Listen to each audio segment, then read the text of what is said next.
Hello, hello, hello, everybody. Thank you for joining. We are coming in here today to get our blessings from Genesis chapter 2. We're going to read Genesis chapter 2. We're going to discuss it and we're going to make our declarations. We're going to make our decrees and we are going to be blessed. So, Genesis chapter 2. Thus the heavens and the earth were finished and all the host of them. And on the seventh day, God ended his work which he had made, and he rested on the seventh day from all his work which he had made. And God blessed the seventh day and sanctified it, because that in it he had rested from all his work which God created and made. These are the generations of the heavens and of the earth when they were created in the day that the Lord God made the earth and the heavens, and every plant of the field before it was in the earth, and every herb of the field before it grew. For the Lord God had not caused it to rain upon the earth, and there was not a man to till the ground. But there went up a mist from the earth and watered the whole face of the ground. And the Lord God formed man of the dust of the ground and breathed into his nostrils the breath of life, and man became a living soul. And the Lord God planted a garden eastward of Eden, and there he put the man whom he had formed. And out of the ground made the Lord God to grow every tree that is pleasant to the sight and good for food, the tree of life, also in the midst of the garden, and the tree of knowledge of good and evil. And a river went out of Eden to water the garden, and from thence it was parted and became into four heads. The name of the first is Pishon, that is it which compassionate the whole land of Havilah, where there is gold. And the gold of that land is good. There is bdellium and the oinkstone. And the name of the second river is Gishon. The same is it that compassionately the whole land of Ethiopia. And the name of the third river is Hiddekel, that is it which goeth toward the east of Assyria. And the fourth river is Euphrates. And the Lord God took the man and put him into the garden of Eden to dress it and to keep it. And the Lord God commanded the man, saying, of every tree of the garden thou mayest freely eat, but of the tree of the knowledge of good and evil thou shalt not eat of it. For in the day that thou eatest thereof, thou shalt surely die. And the Lord God said, it is not good that the man should be alone. I will make him an helpmeet for him. And out of the ground the Lord God formed every beast of the field and every fowl of the air, and brought them unto Adam to see what he would call them. And whatsoever Adam called every living creature, that was the name thereof. And Adam gave names to all cattle, and to the fowl of the air, and to every beast of the field. But for Adam there was not found and helpmeet for him. And the Lord God caused a deep sleep to fall upon Adam, and he slept. And he took one of his ribs and closed up the flesh instead thereof. And the rib which the Lord God had taken from man made he a woman, and brought her unto the man. And Adam said, this is now bone of my bones and flesh of my flesh. She shall be called woman, because she was taken out of man. Therefore shall a man leave his father and his mother, and shall cleave unto his wife, and they shall be one flesh. And they were both naked, the man and his wife, and were not ashamed. Was not ashamed. So we have just read from Genesis chapter 2. computer up. Genesis chapter 2. Lord, bless the reading of your holy word. Bless the hearers as well. In Jesus' name. All right, so let's see here. That was Genesis chapter 2. So Genesis 2 provides a more detailed account of the creation of humanity and the environment in which God placed them. So the completion of creation was in verse 1 through 3. God finished his work of creation in 6 days and rested on the seventh day, blessing and sanctifying it as a day of rest. And then verse 4 through 7 was the creation of man.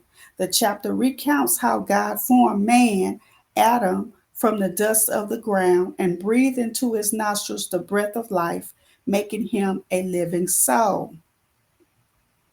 Then the Garden of Eden, verses 8 through 14, God planted a garden in Eden and placed Adam there.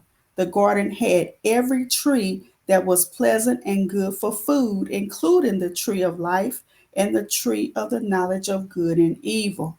A river flowed from Eden, splitting into four: Pishon, Gihon, Hittite, which is the Tigris, and the Euphrates. And then man's role and command came in verses 15 through 17, God's command. So God placed Adam in the garden to tend and keep it. He commanded Adam not to eat from the tree of the knowledge of good and evil, warning that doing so would lead to death. And then creation of the woman was in verse 18 through 25.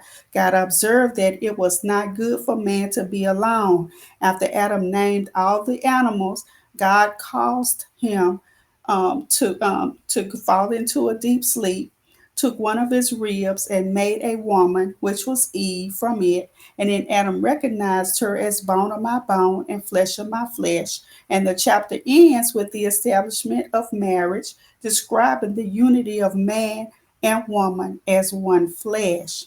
So now we need to really focus on the themes. So we sanctity of the Sabbath, man's intimate creation and divine breath, human responsibility and free will, and marriage and companionship by divine design. So now let's look at our decrees. These are decrees to speak over your life with authority and with faith. And you can say these along with me. And these are decrees coming from Genesis chapter 2. I decree that the work of God in my life is complete and I enter into his divine rest and peace. Genesis 2, verses 2 through 4. I decree that the breath of God fills me with life, strength, and purpose. I am alive because he has breathed into me. Genesis 2 and 7. I decree that I am planted in a place of abundance, fruitfulness, and divine provision, just like the Garden of Eden. Genesis chapter 2, verses 8 through 9. I decree that rivers of living water flow into my life, bringing refreshing, direction, and overflow in every area. Genesis chapter 2, 10 through 14. And I hope that you all are enjoying and getting something out of this word. Make sure that you like and share. Hit the button, subscribe, regardless of the platform that you are using. Utilize those platforms to spread the word. And then number 5, I decree that I walk in obedience to God's instructions and I have the wisdom to discern good and evil through his spirit. Genesis 2, verses 16 through 17. And I decree that I will not walk alone. God provides divine connections, partnerships, and help suitable for my assignment. Genesis 2 and 18. I decree that every relationship ordained by God in my life will bring unity, purpose, and blessing. Genesis chapter 2, verses 22 through 24. I decree that shame and fear have no place in my life. I walk in the covering of God's presence and his righteousness. Genesis chapter 2 and 25. So now our declarations to proclaim God's truth over your life. I declare that God has completed his work, his perfect work in me, and I enter into his divine rest and blessings. I declare that the breath of God empowers me to live, move, and fulfill my divine purpose. I declare that I am rooted in a place of provision and surrounded by every spiritual natural resource I need. I declare that I am nourished by rivers of living water. My life overflows with the Spirit, clarity, and direction. I declare that I walk in obedience to God's word and receive his wisdom for every decision. I declare that I am never alone. God provides divine connections and destiny helpers to walk with me. I declare that my relationships are healthy, godly, and aligned with heaven's purpose for my life. I declare that I am one with those whom God has joined to me for his glory. We walk in unity and strength. I declare that I am covered by God's glory and clothed in honor. I walk in purity, free from shame and guilt. And I declare that I steward well what God has entrusted to me, tended my garden with diligence and care. So our devotional, let's go on and get our devotional. Let's go ahead and we're going to do that to inspire and deepen our understanding of God's design for rest, purpose, provision, and relationship. So we are going to talk about planted with purpose. So our focus, scripture focus, Genesis chapter 2, verses 7 through 8. And the Lord God formed man of the dust of the ground, and breathed into his nostrils the breath of life, and man became a living soul. And the Lord God planted a garden eastward in Eden, and there he put the man whom he had formed. So we're reflecting on Genesis chapter 2, and it's not just retelling of creation, it reveals God's intentionality in shaping your identity and your destiny. You were not randomly placed on this earth. You were formed, filled, and positioned with purpose. God breathed his very breath into Adam, signaling that our life originates from divine essence. You are not ordinary. You carry the breath of the Almighty. God didn't stop there. He planted a garden full of beauty, nourishment, and abundance, then placed man in that environment. This is your pattern. You are meant to dwell in a space of divine provision where everything you need has already been prepared. But with every garden comes responsibility. Adam was to tend and keep it. You too are called to steward your gifts, your space, and your relationships with care and excellence. God also declared that it was not good for man to be alone. Companionship is not a weakness, but a divine gift. Whether in marriage, ministry, or community, God designs people to walk together in unity and purpose. So, our key takeaways: you are formed with intention and filled with God's breath. You are placed in a prepared environment with everything needed for purpose.